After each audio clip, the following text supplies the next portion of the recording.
Greetings and welcome back to room 303 in our chats with Emily, as we are calling our readings through the poetry of Emily Dickinson. We are in the Johnson edition and we turn now to poem 620, It Makes No Difference Abroad. Now, in many ways we're back to poem 348 in our study already, that you'll recall from the reading of that poem, the study of that poem, that nature in some ways just doesn't seem to care about human suffering and human pain. And to that degree, we are back to Emily and the question of theodicy, Theodicy, the question of pain and suffering, the fifth of our big five, as we call them, in room 303. Now, when published in 1890, this poem was actually given the title, not by Emily, but by the publishers, of Two Worlds, for reasons that we'll get into. Emily loves to play that juxtaposition game. We've seen it a bunch. Our assumptions are that you've been following our stuff at learnstrong.net. Down that left-hand side, Chats with Emily, our playlist. I'm hopeful that you worked through our set of introductory comments where we talked about the big five, theodicy being the last of those.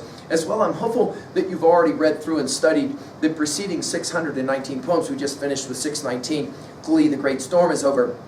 And if you've done that, you can place this poem within the context of many of those earlier poems. Now, the question Emily seems to be asking in a number of her poems is, does nature really care, and by extension, does God really care about the pain and the suffering? Now, some have called this an example, again, of Emily's naturalism. We're going to think of, for example, Stephen Crane's Red Badge of Courage in our study of that text, the way in which nature is what nature is, and there isn't some kind of helper that somehow finds its way and manifests its way through nature. She'll say it this way: it makes no difference abroad, the seasons fit the same, the mornings blossom into noons and split their pods of flame, wild flowers kindle in the woods, the brooks slam all the day, no blackbird baits his banjo for passing Calvary. Auto de fe and judgment are nothing to the bee. His separation from his rose to him sums misery. Now, the verbs of this poem are absolutely compelling, so we want to pay attention to them. But notice the tone of voice right away. It makes no difference abroad. By the way, this use of abroad, some have recognized as maybe a reference to Keats's To a Nightingale. We've given full lectures at learnstrong.net, juxtapose the nightingale to the blackbird or the raven or the crow, the bird of death, right? Notice she says it makes no difference abroad. Again, back to nature's indifference. The seasons fit the same. Now again, her use of the word fit, it's remarkable the way Emily can play this game. Notice with the dashes, dash, fit, dash. In other words, the seasons go on without any kind of emotional response as to the pain or suffering in the world. She'll continue, the mornings blossom into noons and split their pods of flame. Notice we'll go from flame to kindling here in a little bit. In other words, life goes on, you might say it that way, right? Wild flowers. Now, notice we're talking about kindling in the woods.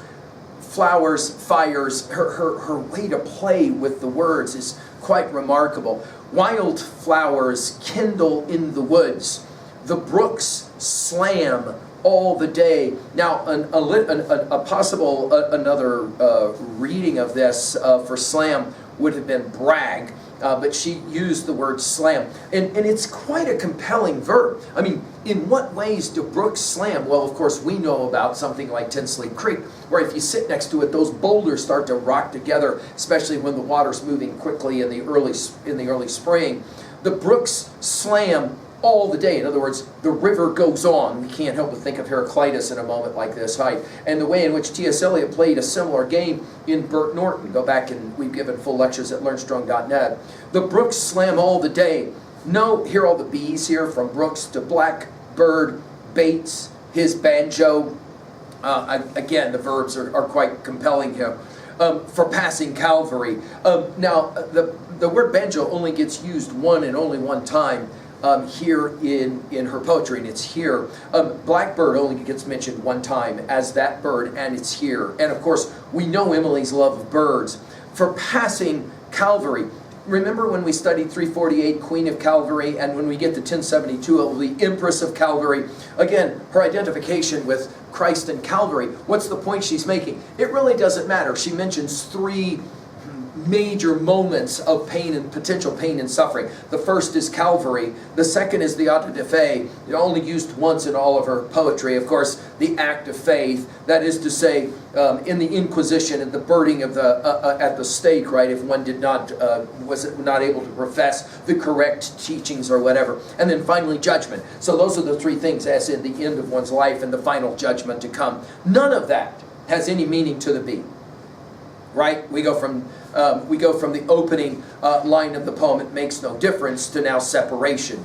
His separation from his rose is all the bee cares about. Now, of course, the use of the word rose will work on so many levels. We think of Dante immediately, right? To him, that is to say to the bee, everything about being separated from the rose is all that matters in terms of summing misery. The math language of summing, you'll remember the use of the word summing from 437. And then, of course, misery, she uses it in 12 of her poems. We can't help but think of our study of 376. Of course I prayed, you'll remember this. And did God care? He cared as much as on the air a bird had stamped her foot and cried, "Give me my reason life I had not had, but for yourself. 'Twere bitter charity to leave me in the Adam's tomb, merry and naught, and gay and numb, than this smart misery." The point of the poem is what at 2a? Well, the great scholar Wisher said it this way: the human problem must be solved by human means, because it's not going to happen any other way, is his interpretation of this poem. At 2b, the amazing verbs, blossom, split, kindle, slam, bait, sums, all of these are remarkable. At 3a, some scholars have juxtaposed this poem, and you can see the two worlds, right? The worlds of pain and then the world of nature, that it cares not at all about pain or suffering.